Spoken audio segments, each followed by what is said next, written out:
ಸವಿ ಭೋಜನ ಕಾರ್ಯಕ್ರಮಕ್ಕೆ ಸ್ವಾಗತ. ಇವತ್ತು ನಾನು ನಿಮಗೆ ನಮ್ಮ ಮಂಡ್ಯ ಮೈಸೂರು ಸ್ಟೈಲಲ್ಲಿ ಉಪ್ಸಾರು ಖಾರನ ಹೇಗೆ ಮಾಡ್ಕೊಳ್ಳೋದು ಅಂತ ತೋರಿಸ್ತಾ ಇದ್ದೀನಿ. ಇದಕ್ಕೇನೆಲ್ಲ ಇಂಗ್ರೀಡಿಯೆಂಟ್ಸ್ ಬೇಕು ಅಂತ ನೋಟ್ ಮಾಡ್ಕೊಳ್ಳಿ. 2 ಮೀಡಿಯಮ್ ಸೈಜ್ ಬೆಳ್ಳುಳ್ಳಿನ ಚೆನ್ನಾಗಿ ಸಿಪ್ಪೆ ತೆಗೆದಿಟ್ಕೊಂಡಿದ್ದೀನಿ. ನಂತರ ಇಲ್ಲಿ ಒಂದು 6 ಇಂದ 8 ಗುಂಟೂರು ಮೆಣಸಿನ್ಕಾಯಿ, ಒಂದು 10 ಬ್ಯಾಡಗಿ ಮೆಣಸಿನ್ಕಾಯಿ ಯೂಸ್ ಮಾಡಿದ್ದೀನಿ. ನಂತರ ನೋಡಿ ಒಂದೇ 1 ಟೀ ಸ್ಪೂನಷ್ಟು ತೆಂಗಿನಕಾಯಿ ತುರಿ, ಕೊತ್ತಂಬರಿ ಸೊಪ್ಪು, ಇದು ಹುಣಸೆ ಹಣ್ಣು, ಉಪ್ಸಾರು ಏನು ನೀರು ಬಸ್ತಿದೆ ಆ ಬಸ್ತಿರೋ ನೀರಲ್ಲಿ ನೆನೆಯಾಗಿ ಇಟ್ಕೊಂಡಿದ್ದೀನಿ.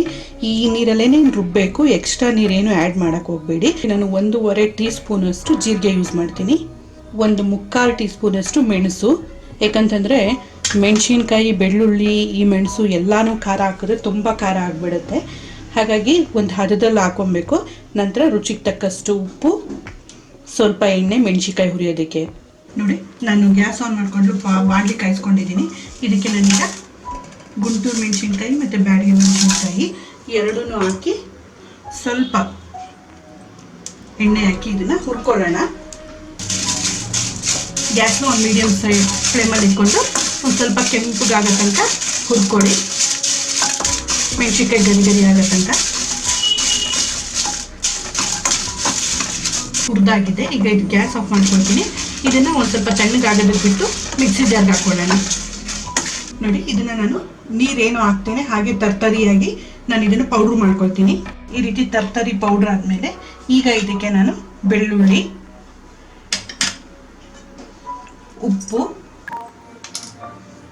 ತೆಂಗಿನಕಾಯಿ ತುರಿ, ಕೊತ್ತಂಬರಿ ಸೊಪ್ಪು, ನೆನೆಸಿರೋಂಥ ಹುಣಸೆ ಹಣ್ಣು, ಮೆಣಸು, ಜೀರಿಗೆ, ಇದು ಒಂದೇ ಒಂಚೂರು ಬೇಳೆ ಮತ್ತು ಅಲಸಂದೆ ಕಾಳು ಬೇಯಿಸಿದ್ಮೇಲೆ ಅದು ಹಾಕೊಳ್ತಾ ಇದ್ದೀನಿ.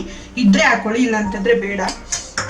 ಕಾಳು ಬಸ್ತಿರೋ ನೀರು ಹಾಕ್ಕೊಂಡು ಇದನ್ನು ನುಣ್ಣಗೆ ರುಬ್ಕೊಳ್ಳೋಣ. ರುಬ್ಬಾಗಿದೆ ನುಣ್ಣಗೆ. ಇದನ್ನು ನಾನು ಮಿಕ್ಸಿಂಗ್ ಬೌಲ್ಗೆ ಈಗ ಟ್ರಾನ್ಸ್ಫರ್ ಮಾಡ್ಕೊಳ್ತೀನಿ. ನೋಡಿ ನಮ್ಮ ಮಂಡ್ಯ ಮೈಸೂರು ಸ್ಟೈಲ್ ಉಪ್ಸಾರು ಖಾರ ರೆಡಿಯಾಗಿದೆ. ಈ ರೆಸಿಪಿ ನಿಮ್ಗೆ ಇಷ್ಟ ಆದರೆ ಲೈಕ್ ಮಾಡಿ, ಶೇರ್ ಮಾಡಿ.